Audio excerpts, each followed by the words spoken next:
Get started on my wool project. I've had it stored in this duffel bag.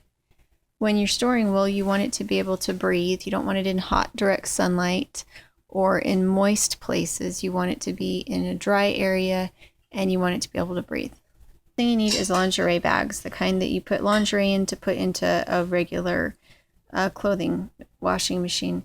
This is one of my mulch bags. It's where I put all my compostable stuff.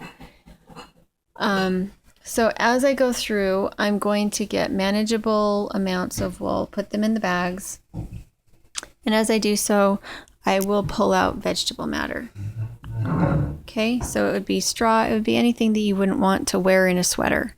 So for me, it's a lot of straw. And I'm going to get lengths or tufts of wool that are the same texture and the same length. And anything that I get to that is not a good length for anything, I'm going to put it in the composting bag. Now what I could do with this is use it on the carding combs or carding brushes, the paddle brushes that have the short hooks, and I could use this in that.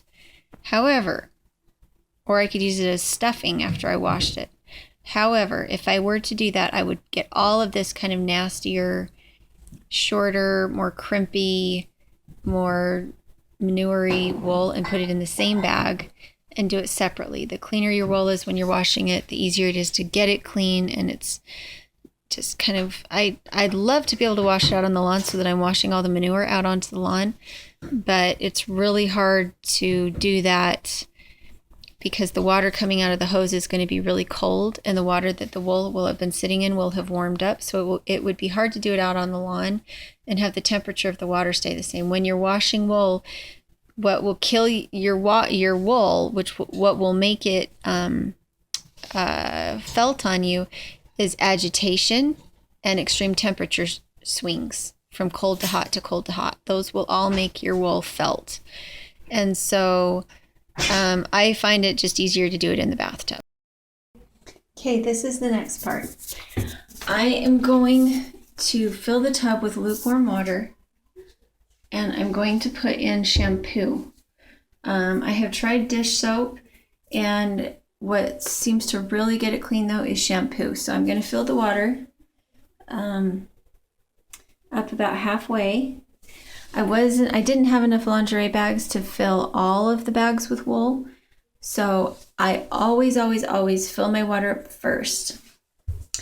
And when I'm ready to wash, I put all of the wool in their bags and let it sit for probably about half an hour, and then I start to squeeze them. So I'll try and show each step. But the thing you have to be careful of is that you do not receive agitation or extreme temperatures from your faucet.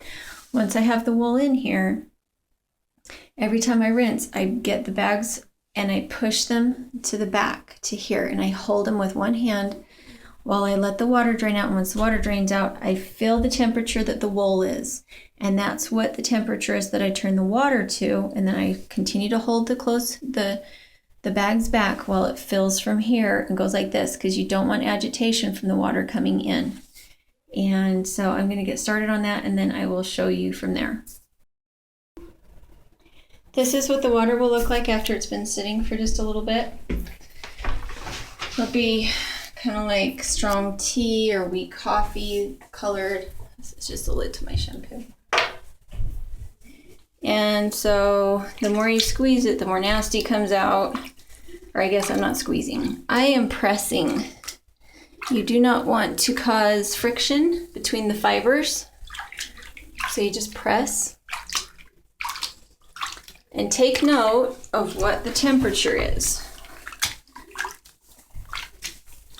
And you can probably fit a whole fleece inside as many bags as I have, but it makes it take longer to clean it because not all the fibers get equally wet. So this is how you empty it. You move everything to the end. It's going to be interesting to do this one-handed.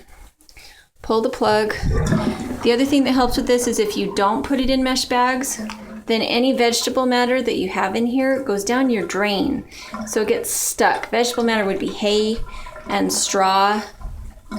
So by having it in these lingerie bags, you don't have to worry about vegetable matter going down your drain. It all stays. You have to shift it around so that the water could find a way down. Otherwise, everything in the front blocks the water from coming from the back. So I push it to the side so that it has a clear path to get down the drain. Is that nasty? And you can let it drain for a really long time. But the dirt can't really escape from the wool unless it has water to be is it distilled, to be diluted by. It's hard for the dirt to get out if it doesn't have enough water. So you could sit here and just let it drain for forever, but it doesn't necessarily do you any good because there's so much dirt in it. It needs some water to dilute it before it can come off the wool.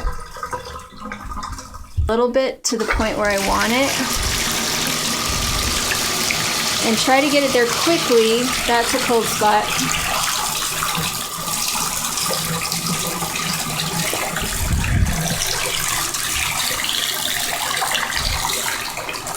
And keep filling it just so you know that it's the same temperature. And you can see the agitation that's in that little circle. You want to keep your wool out of it. And then I just do this until I get to a cleanliness that I can deal with. If you really, really feel strongly about using all of your wool, pull all the parts out that look like this, put them in their own bag and wash them separately because this stuff is ready to be done.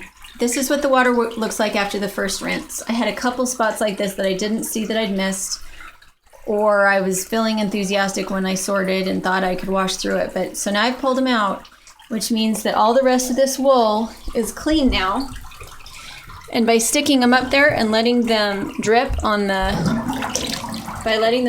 stool, all of this that's, why do I keep forgetting it just as I start to say the word? That is suspended. There we go. All of this dirt that is suspended in this water can now freely go down the drain without getting re-caught on the wool. So I'm only going to rinse this one more time, which is kind of a record for me. And the pressure, the weight of the wool on top of the weight in the bottom is pressing the wool out of the bottom, and the water is draining from the top down to the bottom, so it should actually get a lot of the nasty water out so that this makes it simpler. And the place that I really like to dry it is I have that rack over there that has my plants in it, and I will unload the plants out of that and put my wool on that rack to dry, because when you're drying the wool, it needs to have really good air circulation. And so I really like to dry it in those racks. And makes the water color different colors. Mm-hmm. And so it's yucky. Yep. And you have to squeeze on it. Because how long has Jumper had that wool on her? How long did she wear that wool? A year? She wore that wool for a year, and she was pooping and peeing that whole time, huh? And sweating. 1 year. We shear her every summer. If we didn't shear her, she would get very, very warm. So we shear her every April.